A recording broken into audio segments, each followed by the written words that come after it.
ದಾವೀದನೊಂದು ದೇಶದ ರಾಜನಾಗಿ ಹಲವಾರು ಜವಾಬ್ದಾರಿ ಹೊಂದಿದವನಾಗಿದ್ದರೂ ಮುಂಜಾನೆಯೇ ಪ್ರಾರ್ಥಿಸುವವನಾಗಿ ದಿನಕ್ಕೆ 7 ಆವರ್ತಿ ದೇವರನ್ನು ಕೊಂಡಾಡುವವನಾಗಿ ಇದ್ದನು.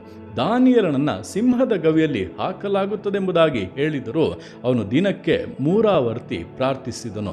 ಪೌಲ ಸೀಲರನ್ನು ಚೆನ್ನಾಗಿ ಹೊಡೆದು ಬೇಡಿಗಳಿಂದ ಬಂಧಿಸಿ ಸೆರೆಮನೆಗೆ ಹಾಕಿದರೂ ಕೂಡ ಅವರು ಪ್ರಾರ್ಥಿಸುವುದನ್ನು, ಸ್ತುತಿಸುವುದನ್ನು ಬಿಡಲಿಲ್ಲ. ಯಾವಾಗ ಪ್ರಾರ್ಥನೆಗೆ ತಡೆ ಇರುವುದಿಲ್ಲವೋ ಆಗಲೇ ತಡೆಗಳನ್ನು ಜಯಿಸಿ ಸಾಧಿಸುವುದಕ್ಕೆ ಸಾಧ್ಯ. ನಿಮ್ಮ ಜೀವಿತಗಳಲ್ಲಿ ಕಾರಣಗಳನ್ನು ಹೇಳಿಕೊಂಡು ಪ್ರಾರ್ಥನೆಯನ್ನು ಬಿಟ್ಟು ಬಿಡಬೇಡಿ. ಆ ರೀತಿಯಾಗಿ ಹೇಳುವಂಥ ಕಾರಣಗಳು ಅಲ್ಪವಾದದ್ದು, ತುಚ್ಛವಾದ್ದು ಎಂಬುದಾಗಿ ನಿಮಗೆ ಗೊತ್ತು. ಆದ್ದರಿಂದ ಮನಸ್ಸು ಮಾಡಿ ಪ್ರಾರ್ಥನೆಯನ್ನು ನಿರಂತರವಾಗಿ ಮುಂದುವರಿಸಿ, ಆಗ ತಡೆಗಳನ್ನು ದಾಟಬಹುದು, ಸಾಧಿಸಬಹುದು. ದೇವರ ಆಶೀರ್ವಾದಗಳು ನಿಮ್ಮಲ್ಲಿ ಪರಿಪೂರ್ಣತೆಗೆ ಬರುತ್ತದೆ.